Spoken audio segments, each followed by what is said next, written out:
1857 की क्रांति चल रही थी हमारी, और 1857 की क्रांति के अंदर हमने जो 1857 की क्रांति के पहले जो कुछ कार्ड बन रहे थे, धीरे धीरे जो कार्ड बन रहे थे उसके बारे में हमने चर्चा कर ली थी। और फिर बाद में जो तात्कालिक कांड रहे थे, जो ब्राउन बेस बंदूक की जगह एनफील्ड राइफल लगा दी, तो मंगल पांडे ने उस दो जनरल बाग विभूषण की हत्या कर दी। तो उसके बारे में हमने पढ़ लिया था। आज शुरुआत करते हैं राजस्थान के अंदर।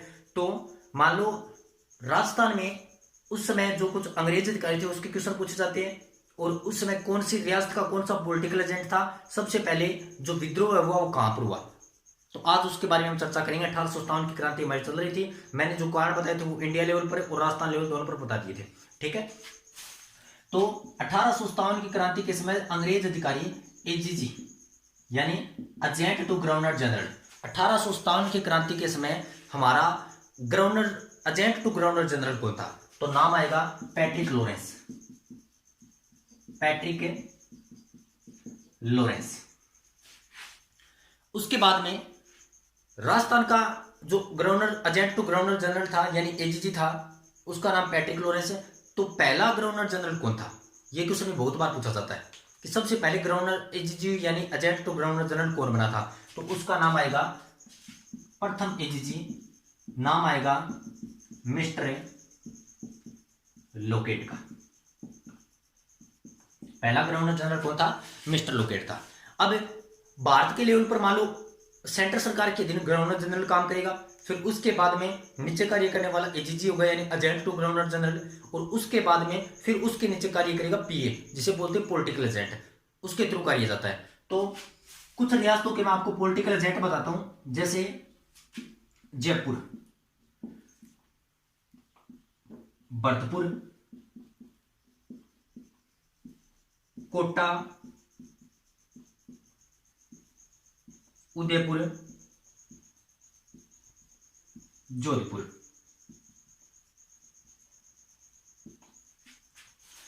जयपुर, भरतपुर, कोटा, उदयपुर, जोधपुर। और एकमात्र ऐसी रियासत थी बीकानेर जिसका कोई पॉलिटिकल एजेंट नहीं था राजस्थान के अंदर। गंगा सिंह कहता था मैं खुद ही चला लूंगा, पॉलिटिकल एजेंट की कोई जरूरत नहीं है। ठीक है, तो जयपुर का जो पॉलिटिकल एजेंट था उसका नाम मिलता है ईडन। भरतपुर का था उसका नाम था मॉरिसन। कोटा का था उसका नाम था बर्टन। उदयपुर का था सावर्स, मेजर सावर्स। और जोधपुर का था उसका नाम था मैकमोसेन। ये पॉलिटिकल एजेंट थे। 1857 की क्रांति में जो राजस्थान का पहला एजीजी था उसका नाम आता है मिस्टर लोकेट। उसके बाद में जो एजीजी बना यानी एजेंट टू गवर्नर जनरल बना, उसका नाम आता है Patrick Lawrence. Political agent, political agent Jaipur, Jaipur के बाद में भरतपुर, कोटा, उदयपुर, जोधपुर। ये कुछ रियासतें थी जो उस समय ज्यादा प्रभावी रियासतें थी। ठीक है, तो जयपुर का जो पॉलिटिकल एजेंट था उसका नाम था ईडन है, भरतपुर का था मॉरिसन है, कोटा का था बर्टन है, उदयपुर का था सावर्स है, और जोधपुर का था मैकमोसेन। ये इसके क्या है, पॉलिटिकल एजेंट है। अब शुरुआत करते हैं कि राजस्थान के अंदर 1857 की क्रांति कहां से शुरुआत होती है। तो सबसे पहले 1857 की क्रांति नसीराबाद छावनी से शुरू होती है। राजस्थान में जो क्रांति की शुरुआत होती है वो नसीराबाद से होती है। तो उस समय राजस्थान के अंदर 6 सैनिक छावनियां थी। सैनिक छावनी का मतलब जहां पर सैनिक रहते हैं, गोला बारूद, जो भी हथियार रखने होते हैं वो उस छावनी के अंदर रखे जाते हैं। तो उस समय कितनी सैनिक छावनियां थी, 6 थी। उसके नाम बता रहा हूं आपको। सबसे पहले नाम आता है नसीराबाद का, नसीराबाद। उसके बाद में आती है नीमच, फिर आती है ब्यावर, खेरवाड़ा, और फिर आती है देवली। नसीराबाद, नीमच, ब्यावर, खेरवाड़ा, देवली और एरिनपुरा, ये उस समय क्या थी, सैनिक छावनियां थी। जैसे नसीराबाद है वो अजमेर में है, नीमच उस समय एमपी के अंदर था, देवली टोंक में है, खेरवाड़ा उदयपुर में है, ब्यावर अजमेर में है, और जो एरिनपुरा है वो पाली में है। तो लिख देता हूं नीमच, MP यानी मध्य प्रदेश, नसीराबाद अजमेर, एरिनपुरा पाली, देवली टोंक में है, खेरवाड़ा उदयपुर में है, ब्यावर अजमेर में है। तो ये सभी क्या थी, उसमें 6 सैनिक छावनियां थी। नसीराबाद अजमेर में, देवली टोंक में, नीमच MP में, ब्यावर अजमेर में और एरिनपुरा पाली में और खेरवाड़ा उदयपुर में, ये उसमें सैनिक छावनियां थी। उसके अंदर 2 सैनिक छावनियां ऐसी थी जहां पर विद्रोह नहीं होता है, जैसे ब्यावर और खेरवाड़ा के अंदर विद्रोह नहीं हुआ था। उसकी जगह हमें कोटा का विद्रोह पढ़ लेते हैं, क्योंकि कोटा के विद्रोह के अंदर जो लोगों ने बताते कि आम लोगों ने इस क्रांति के अंदर भाग लिया था। तो ऐसी 2 सैनिक छावनियां हैं, खेरवाड़ा और ब्यावर, जहां पर जन विद्रोह है, सॉरी जो सैनिकों ने वो विद्रोह नहीं किया था। क्रांति नहीं होती है, ठीक है। अब सुनो आगे भी, सैनिक छावनियां हो गई, कुछ अंग्रेज अधिकारी उसके बारे में बता दिया, पॉलिटिकल एजेंटों के बारे में बता दिया, कौन सा एजेंट टू गवर्नर जनरल यानी AGG कौन था। अब शुरुआत करते हैं 1857 की क्रांति में। जो सबसे पहले शुरुआत होती है 28 मई 1857 को नसीराबाद से, और इस 2 जगह पर सैनिक छावनियां नहीं होती, जिसके अंदर हमें जो कोटा का जो जन विद्रोह होता है उसके बारे में पढ़ेंगे।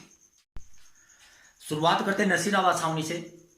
28 मई के दिन घटना क्या होती है कि ये जो वहां पर जो एक टुकड़ी थी, जिसे मान लो आज के दिन जो रेजिमेंट के नाम से बोलते हैं, उसे उसमें इन्फेंट्री बोलते थे, कि वहां पर 15वीं इन्फेंट्री है, 31वीं इन्फेंट्री है। तो वहां पर नसीराबाद यानी अजमेर के अंदर उस समय जो 15वीं व्यक्ति इसमें नेटिव इन्फेंट्री तैनात थी।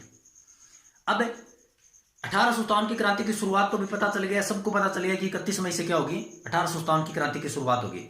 सभी सैनिक छावनी के अंदर जो सैनिक है वो एक साथ आक्रमण करेंगे, एक साथ विद्रोह करेंगे, ताकि सरकार के पास यानी जो ब्रिटिश सरकार है उसके पास इतना बलबूता नहीं था कि वो एक साथ सबके ऊपर कंट्रोल कर सके।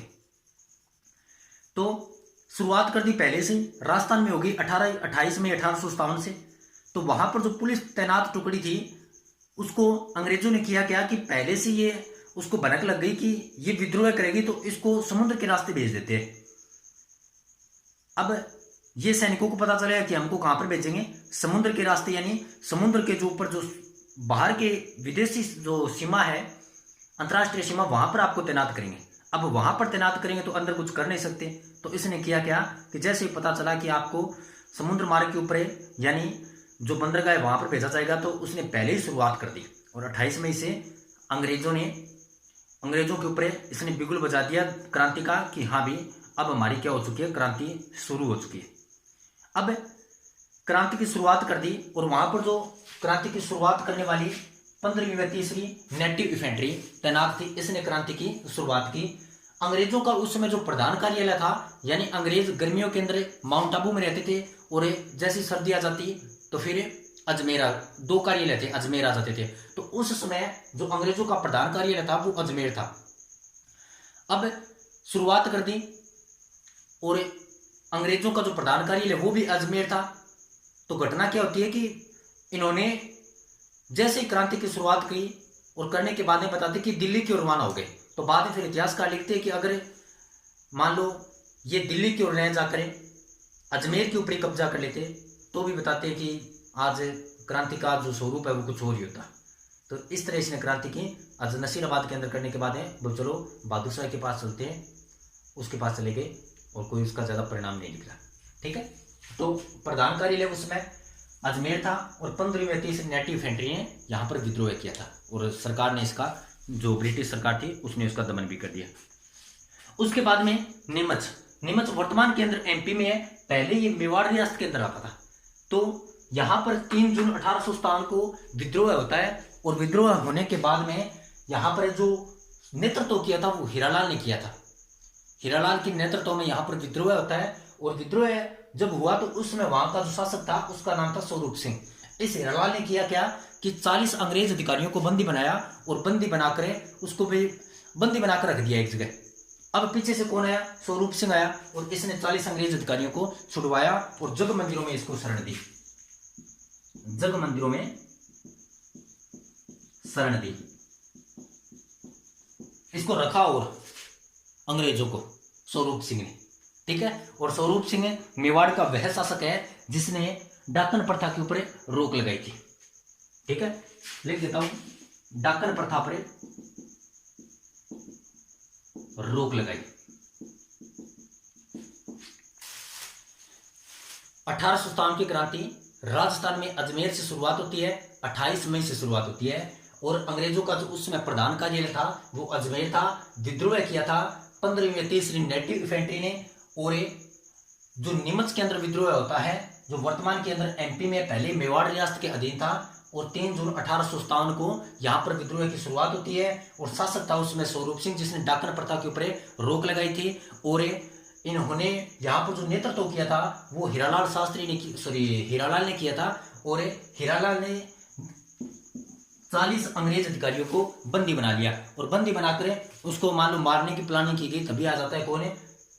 ये स्वरूप सिंह आ जाता है और जग मंदिरों के अंदर उसको अंग्रेजों को छुड़वाया और जग मंदिरों में उसको शरण दे दी। उसके बाद में जितनी भी जो लगभग 4 सैनिक छावनियां, 2 सैनिक छावनियां और कोटा का विद्रोह है, उसके बारे में पढ़ेंगे हम नेक्स्ट क्लास के अंदर। आज के लिए इतना ही, धन्यवाद।